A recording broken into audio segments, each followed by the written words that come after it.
प्रधानमंत्री नरेंद्र मोदी ने आज राज्यसभा में कांग्रेस को दलित, पिछड़े और आदिवासियों का जन्मजात विरोधी बताया। राष्ट्रपति के अभिभाषण का जवाब देते हुए प्रधानमंत्री ने कहा कि अगर बाबा साहब न होते तो SC/ST को आरक्षण नहीं मिलता। पीएम ने नेहरू की चिट्ठी का हवाला देकर कहा कि वो किसी भी तरह के आरक्षण के खिलाफ थे। सदन से राहुल गांधी की अनुपस्थिति पर भी उन्होंने चुटकी ली। साथ ही अंग्रेजों के जमाने के कानून और परंपराएं जारी रखने के लिए भी प्रधानमंत्री ने कांग्रेस को आड़े हाथों लिया। उन्होंने कहा कि मनमोहन सिंह ने खुद अपने कार्यकाल में एजेंसियों के दुरुपयोग की बात स्वीकार की है, जबकि पिछले 10 साल में भ्रष्टाचार के खिलाफ काम हुआ है।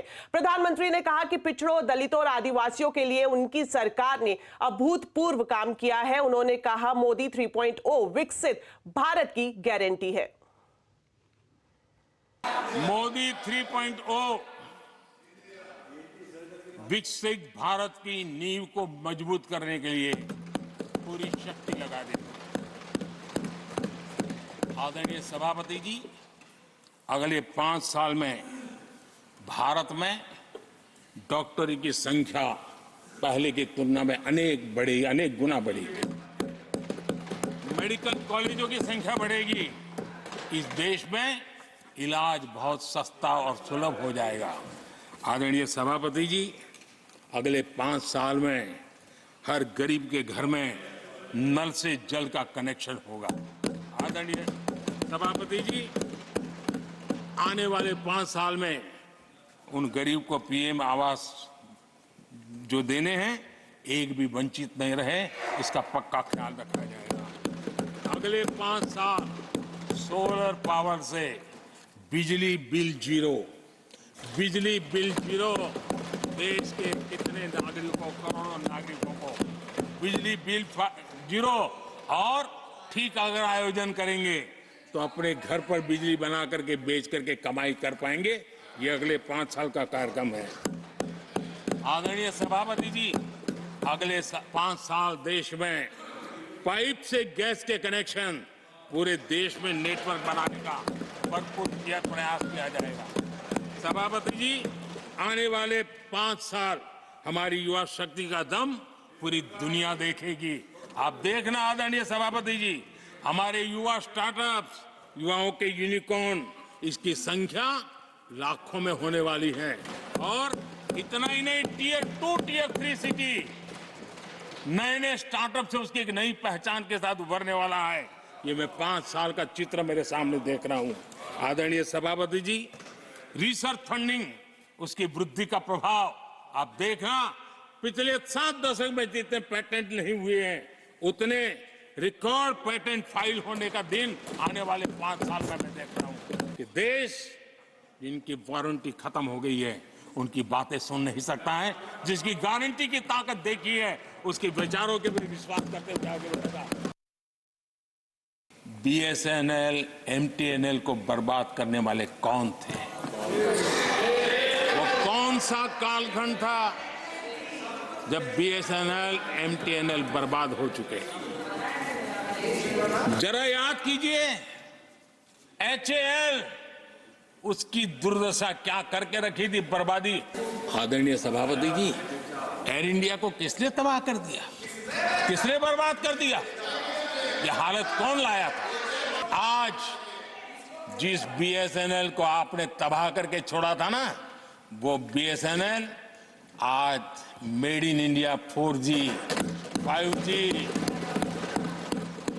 HAL के लिए इतने भ्रम फैलाए। आज रिकॉर्ड मैन्युफैक्चरिंग HAL के कर रहा है, रिकॉर्ड रेवेन्यू जनरेट कर रहा है HAL। LIC क्या चलाया? आदरणीय सभापति जी, मैं सीना तान करके सुनाना चाहता हूं, आंखें ऊंची करके सुनाना चाहता हूं। आज LIC के शेयर रिकॉर्ड स्तर पर ट्रेड हो रहे हैं। 2014 में देश में 234 PSUs थे, 234 2000 उनके UPA के 10 साल के कालखंड में। अब 14 में जब उन्होंने छोड़ा, 234 आज 254 है। 234 थे, आज 254 है। आज अधिकतर पीएसयू रिकॉर्ड रिटर्न दे रहे हैं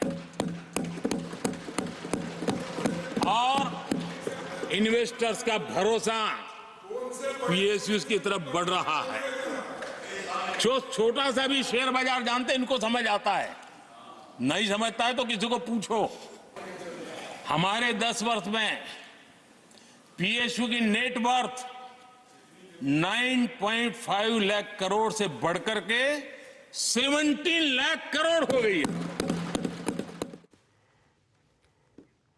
अब बात बाजार की। आज निफ्टी बैंक एक्सपायरी के दिन बाजार में उतार चढ़ाव रहा। इसी के साथ सेंसेक्स 34 अंक गिरकर बंद हुआ, वहीं निफ्टी केवल 1 अंक चढ़कर बंद हुआ। आज सबसे ज्यादा तेजी पीएसयू बैंक रियलिटी शेयरों में रही, वहीं आईटी पीएसई शेयरों पर दबाव देखा गया।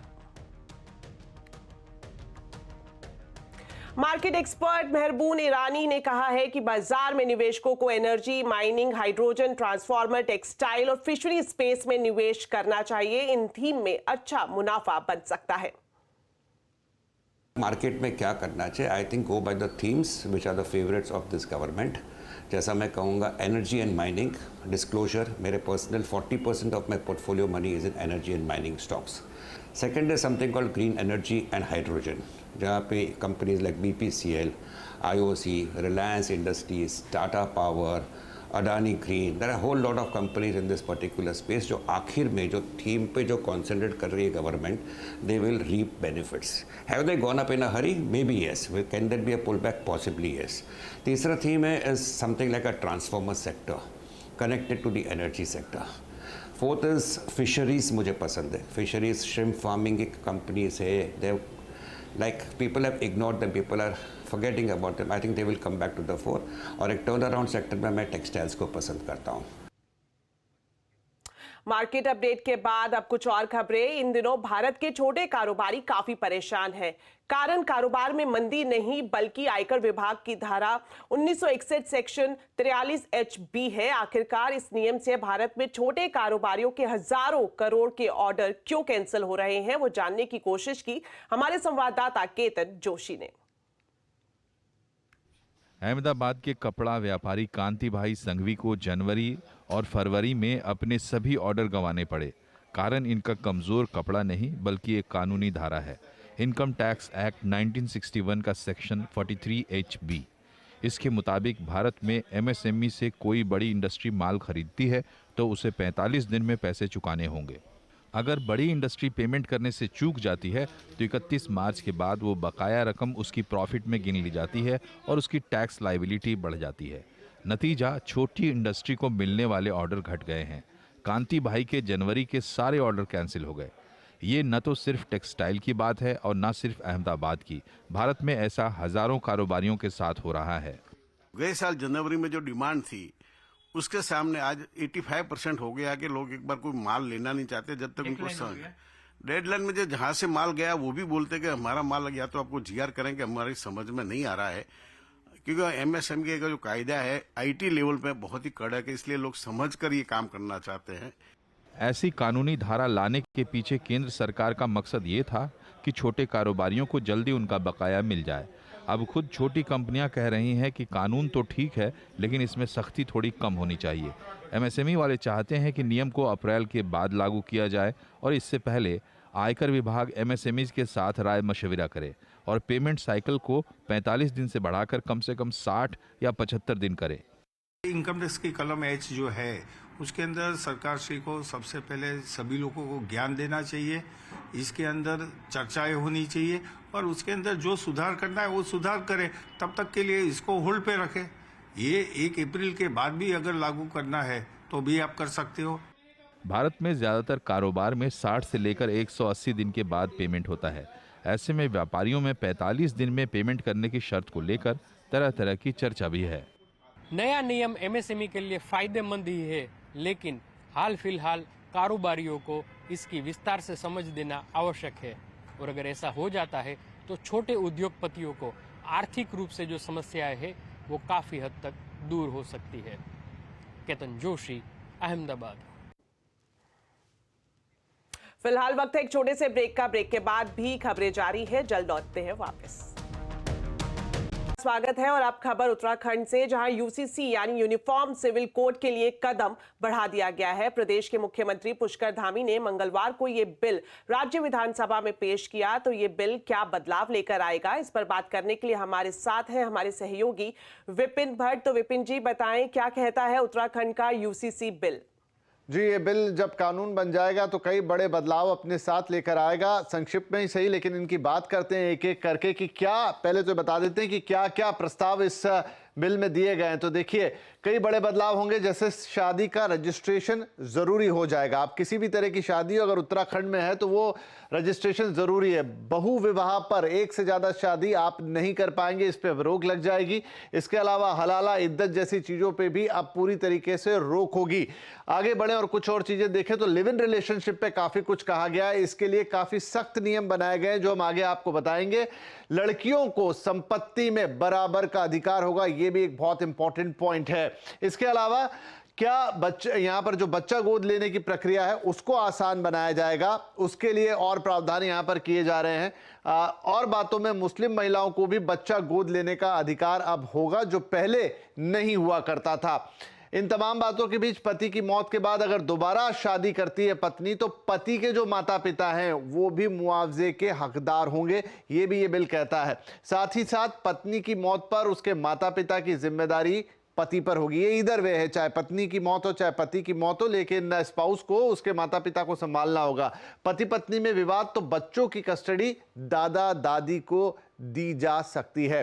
तो ये कुछ बड़े पॉइंट, और साथ ही उत्तराखंड की जनजातियां इस बिल से, इसके दायरे से बाहर रखी गई हैं। अब देखते हैं कि क्या बड़े बदलाव हो रहे हैं, पहले क्या था और अब क्या हो गया है। देखिए, अगर हम बात करें शादी के लिए बराबरी के हक की, तो अभी कुछ समाजों में पत्नी के जीवित रहते भी दूसरी शादी अलाउड है, लेकिन अब ये नहीं रहेगा। इसके अलावा अगर हम आगे बात करें तो शादी के बाद धर्म परिवर्तन का अगर कोई मामला आता है, वहां पीड़ित पक्ष के लिए अधिकार स्पष्ट अभी तक नहीं थे, लेकिन इस बिल में असहमति से धर्म परिवर्तन पर पीड़ित पक्ष तलाक लेने, गुजारा भत्ता मांगने का हकदार बन जाएगा। ये यूसीसी लागू होने के बाद इसमें प्रस्ताव है। लिव इन रिलेशनशिप पे बहुत कुछ कहा गया है। सिर्फ अभी की अगर हम स्थिति देखें तो कुछ सुप्रीम कोर्ट के फैसले हैं जिनसे डायरेक्शन मिलता है, लेकिन इस बिल में लिव इन के लिए लड़की की उम्र 18 साल डिफाइन की गई है, लड़के की 21 साल जरूरी की गई है। इसके अलावा अब लिव इन में रहने वालों को लिव इन को रजिस्टर कराना होगा, यानी पहले रजिस्ट्रेशन होगा, उसके बाद आप लिव इन में रह पाएंगे। लिव इन के लिए रजिस्ट्रेशन जरूरी, और साथ ही माता पिता को भी इसकी जानकारी देनी होगी, क्योंकि बहुत सारे लिव इन जोड़े अपने घर पे बताते नहीं हैं। लिव इन में रहने वालों का रजिस्ट्रेशन पहले नहीं होता था, तो जैसा मैंने कहा अब होगा। अब अगर नहीं कराया तो क्या होगा, बिना सूचना 1 महीने से ज्यादा अगर आप लिव इन में रह लिए तो 3 महीने की जेल और 10,000 रुपए के जुर्माने का प्रावधान है। इसके अलावा रजिस्ट्रेशन में अगर आपने गलत जानकारी भरी है तो 3 महीने की जेल या 25,000 रुपए का जुर्माना यहां पर लगेगा। तो लिव इन अब ऑलमोस्ट शादी जैसा बना दिया गया है, जहां रजिस्ट्रेशन चाहिए और तमाम चीजों का आपको पालन करना पड़ेगा। संपत्ति में संतान के अधिकार पे भी काफी पॉइंट्स हैं यहां, जैसे नाजायज संतान को पहले माता पिता की संपत्ति का अधिकार नहीं था, लेकिन इस बिल में यानी यूनिफॉर्म सिविल कोड लागू होने के बाद नाजायज संतान को भी संपत्ति का अधिकार मिलेगा। और जैसा मैंने आपको पहले बताया कि एक स्त्री को, एक लड़की को भी अपने पिता की संपत्ति में बराबर का उत्तराधिकारी माना जाएगा। तो यह है उत्तराखंड में यूसीसी जो बिल पेश हुआ है उसके कुछ बड़े हाइलाइट्स। शुक्रिया विपिन जी, यूसीसी के मुख्य प्रावधान हमारे दर्शकों को बताने के लिए। अब बढ़ते हैं आगे। दिल्ली शराब घोटाले में केजरीवाल को कोर्ट के सामने पेश होना ही पड़ेगा। आज दिल्ली राउज एवेन्यू कोर्ट ने कहा है कि सीएम को हाजिर होना ही होगा। ईडी की शिकायत पर कोर्ट ने केजरीवाल को समन भेजा और 17 फरवरी को हाजिर होने को कहा है। जांच एजेंसी ने सीएम अरविंद केजरीवाल को 5 बार समन भेजा था। केजरीवाल इन समन को राजनीति से प्रेरित बताकर अभी तक ईडी के सामने पेश नहीं हुए हैं। इसे लेकर ईडी ने 3 फरवरी को दिल्ली की राउज एवेन्यू कोर्ट में शिकायत दर्ज की थी, जिस पर आज फैसला आया है। नीतीश कुमार के एनडीए में शामिल होने के बाद इंडिया गठबंधन में बिखराव की खबरें आ रही हैं। ताजा खबर उत्तर प्रदेश से आ रही है। सूत्रों के मुताबिक राष्ट्रीय लोक दल यानी आरएलडी के अध्यक्ष जयंत चौधरी एनडीए गठबंधन में शामिल हो सकते हैं। सूत्रों की माने तो एक केंद्रीय मंत्री के साथ जयंत चौधरी की कल देर रात तक बैठक हुई। इसमें बीजेपी की तरफ से आरएलडी के विलय की बात रखी गई है। वहीं जयंत चौधरी ने एनडीए से 7 सीटों की मांग की है, जबकि एनडीए ने आरएलडी को 3 सीटों का ऑफर दिया है। आपको बता दें कि अभी आरएलडी इंडिया गठबंधन का हिस्सा है। समाजवादी पार्टी के अध्यक्ष अखिलेश यादव आरएलडी को 7 सीटें देने का ऐलान भी कर चुके हैं। आरएलडी के एनडीए में जाने की खबरों पर शिवपाल यादव का कहना है कि जयंत चौधरी कहीं नहीं जा रहे। केवल भारतीय जनता पार्टी के लोग भ्रमित कर रहे हैं। हम जानते हैं जयंत जी को, वो सेकुलर लोग हैं। वो इंडिया गठबंधन से मिलकर के ही चुनाव लड़ेंगे और भारतीय जनता पार्टी को हराएंगे। नीतीश कुमार से एनडीए में शामिल होने के बाद इंडिया गठबंधन बिखरने लगा है। कई दूसरी विरोधी पार्टियां एनडीए में शामिल हो सकती है। क्या अब विरोधियों को एनडीए पसंद आ रहा है? आज आवाज अड्डा में इसी पर करेंगे बड़ी चर्चा शाम 7:57 पर।